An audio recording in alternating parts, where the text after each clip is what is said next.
So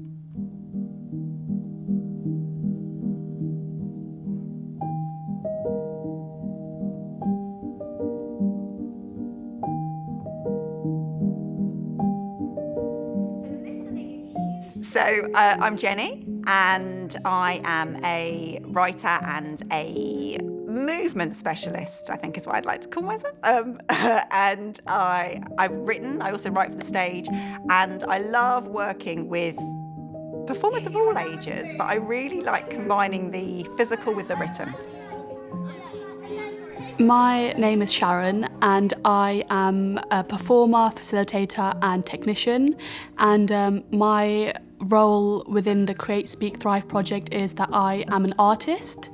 Yeah. My name is Sandy Wardrop. I am a poet.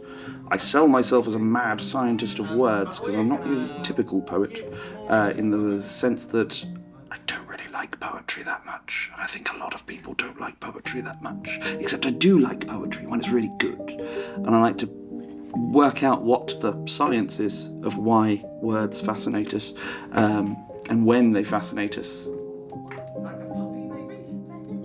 So I have a training in physical theatre, but I've also done playwriting, and I sometimes feel like they're put in two different departments, and I hate that. So that's really what attracted me to this project, was finding a way of bringing the physical into the written language world and exploring that. I'm Susie Bradshaw. I am a Year 3 teacher at Hillbrook Junior School, and I'm also the English lead. The whole project is really in tune with, I suppose, my beliefs about education.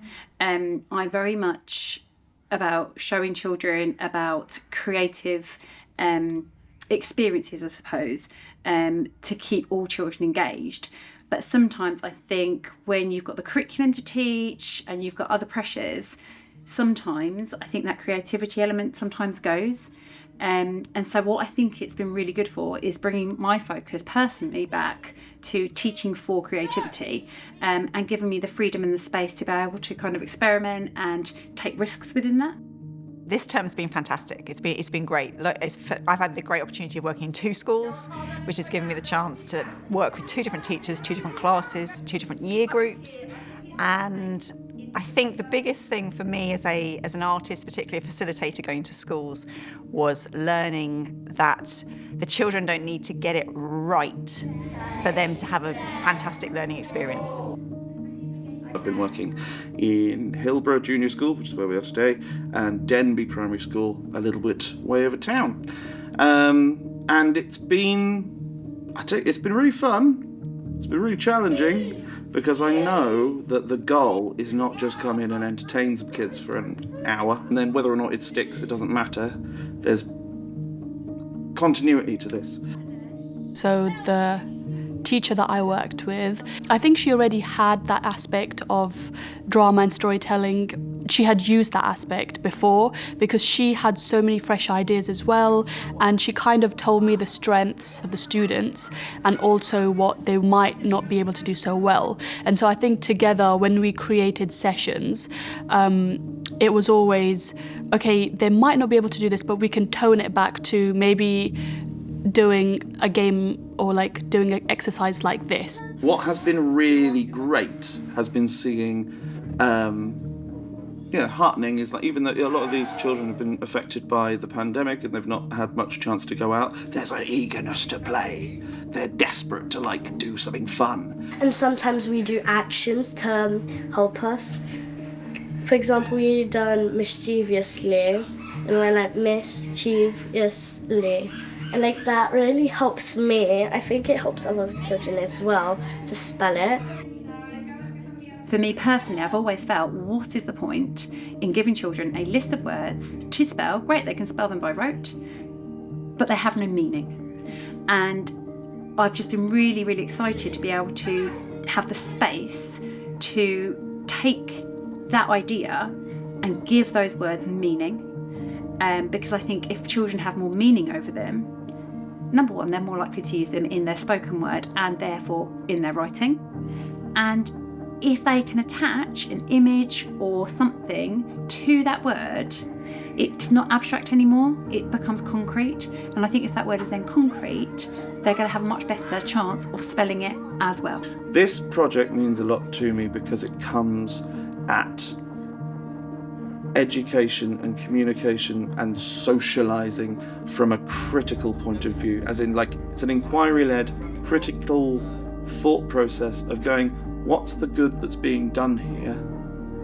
And actually, shall we try something out? We're not going to try and fix something, we're just going to put this in here and see what good comes out of it, and then maybe keep the good. They've got some children who find retention really difficult, and they've been amazing because they've been some of the best. And there's a couple of children who have really achieved some success where they haven't achieved that much success before. I think it's definitely made me think differently about my approach to facilitating and helping teachers facilitate. For me personally, as the English lead in my school, I would like to take some of these approaches, and I would like them to be kind of embedded into the way that we teach new vocabulary in particular, and in particular spellings. You can see the words coming to life, like with freeze frames. You can see actions from the story. That's been a wonderful thing to see with the children. This success. I mean, we've got a couple of very, very confident children. We've got others who weren't confident at all, but that confidence has built and built and built over the weeks, and they're really different children. English, we learn lots of things, but with drama we can learn lots of things, but funner as well at the same time. I'm not saying English is bad and all, but drama, we can learn English in drama, funner.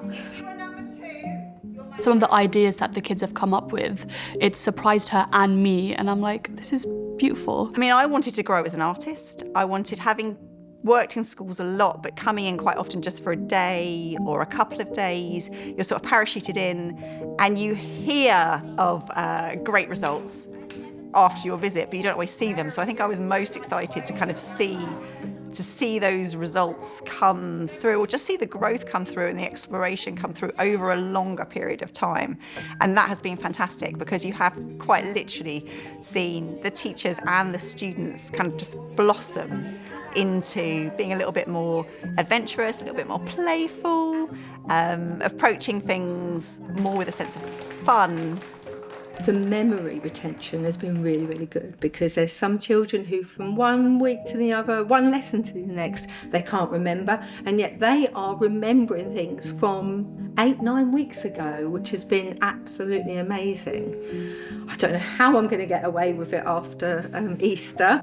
I am really excited for year 2, just because I'm just thinking I've learnt so much in this first year from the teachers, from our speech and language therapist, and then also the artists. And I think it's just fascinated me how we could take a little concept and take an idea and we could make it so diverse and inclusive that absolutely anybody could use it, like whether they have SLCN needs.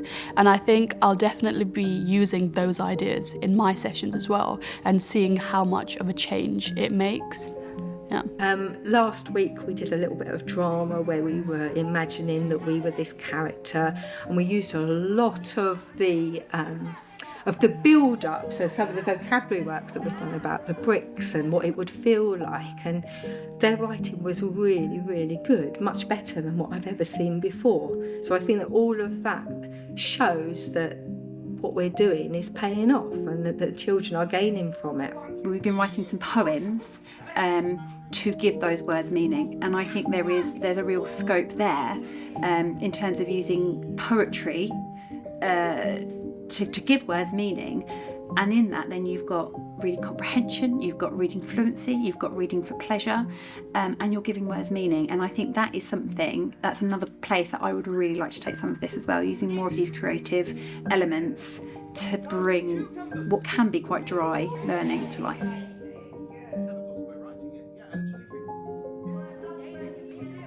Because I really like Jenny and what we've been doing with her. I would say it's amazing.